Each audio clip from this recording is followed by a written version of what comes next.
Hi అండి, welcome to కేజియా kitchen.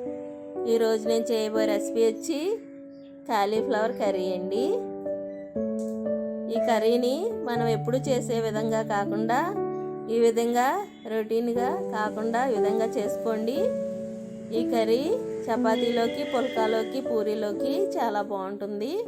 ఒకసారి try చేయండి ఫ్రెండ్స్.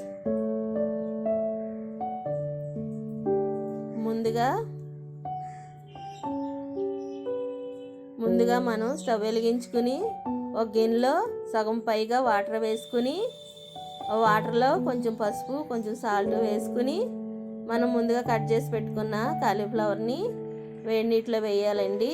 వేసి ఒక 5 నిమిషాలు ఉంచి తర్వాత తీసి ఒక గిన్నెలో పక్కన పెట్టుకోవాలండి. తర్వాత కర్రీలోకి మసాలా తయారు చేసుకుందామండి. కొంచెం అల్లం, 5-6 వెల్లుల్లి,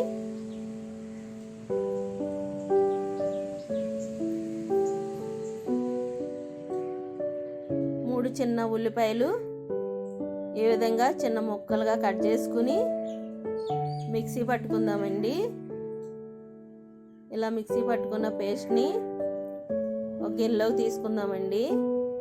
తర్వాత 2 చిన్న టమాటాలు చిన్న ముక్కలుగా కట్ చేసుకుని ఈ టమాటాలను కూడా మిక్సీ పట్టుకోవాలండి. స్టవ్ వెలిగించుకుని ప్యాన్ పెట్టుకుని 4 స్పూన్ల ఆయిల్ వేసి వేడి నీటిలో తీసిన కాలీఫ్లవర్ని ఆయిల్లో వేసి దోరగా వేయించాలండి. ఎందుకంటే కొంచెం కాలీఫ్లవర్ పచ్చి వాసనలా వస్తుంది కదండి. వాసన రాకుండా ఉండాలంటే కొంచెం ఇలా దోరగా వేయించండి. ఆయిల్లో వేయించి పక్కన పెట్టుకోండి. ఎక్కువగా వేయించకండి, ఎందుకంటే మెత్తగా అయిపోతాయి. తర్వాత అదే ఆయిల్లో చిన్న చెక్క ముక్క, యాలక్కాయలు 2, లవంగాలు 2, బిర్యానీ ఆకు వేయించి ఇలా ఆయిల్లో వేయించుకోవాలండి. తర్వాత మనం పేస్ట్ చేసుకున్న ఉల్లిపాయలను ఈ విధంగా ఆయిల్లో వేసుకోవాలండి. ఆయిల్లో వేసుకుని ఎర్రగా ఏగే వరకు వేయించాలండి.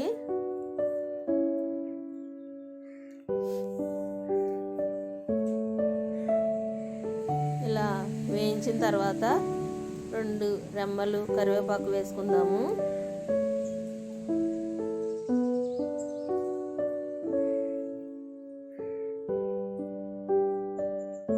ఇలా ఫ్రై చేసుకుని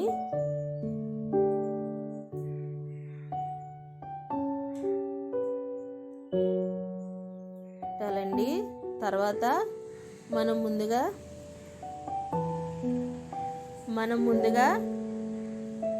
టమాటాలను పేస్ట్ పట్టుకున్నాం కదండి. ఆ పేస్ట్ని ఉల్లిపాయల్లో వేసుకుందామండి. ఈ టమాటా పేస్టు ఉల్లిపాయలకి పట్టే వరకు, పచ్చివాసన పోయే వరకు వేయించాలండి. వేయించిన తర్వాత 1 స్పూను పసుపు వేయాలండి. 1 స్పూను ధనియాల పొడి, 1 స్పూను జీలకర్ర పొడి,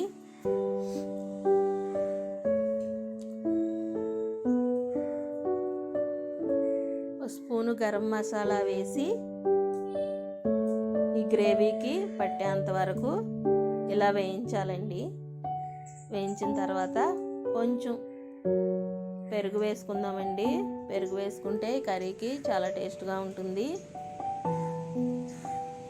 పెరుగు కూడా ఈ గ్రేవీకి పట్టే వరకు దోరగా వేయించండి, అటు ఇటు కలుపుతూ.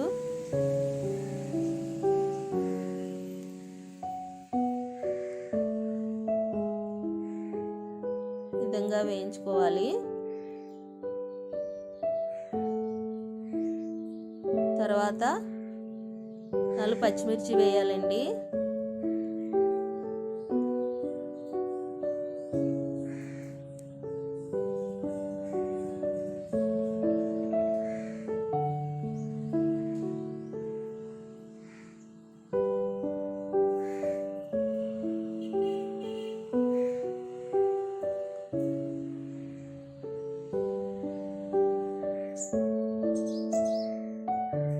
పచ్చిమిర్చి కూడా వేగిన తర్వాత మనం పక్కన పెట్టుకున్న కాలీఫ్లవర్ని ఈ గ్రేవీలో వేసుకోవాలండి. వేసుకుని ఈ ముక్కలకి పట్టే వరకు ఆ గ్రేవీని కలుపుతూ చక్కగా ఫ్రై చేసుకోవాలండి. ఫ్రై చేసుకుని 2 స్పూన్లు సాల్ట్ వేసుకుని 2 స్పూన్లు సాల్ట్ వేసుకుని 2 స్పూన్లు కారం వేసుకుని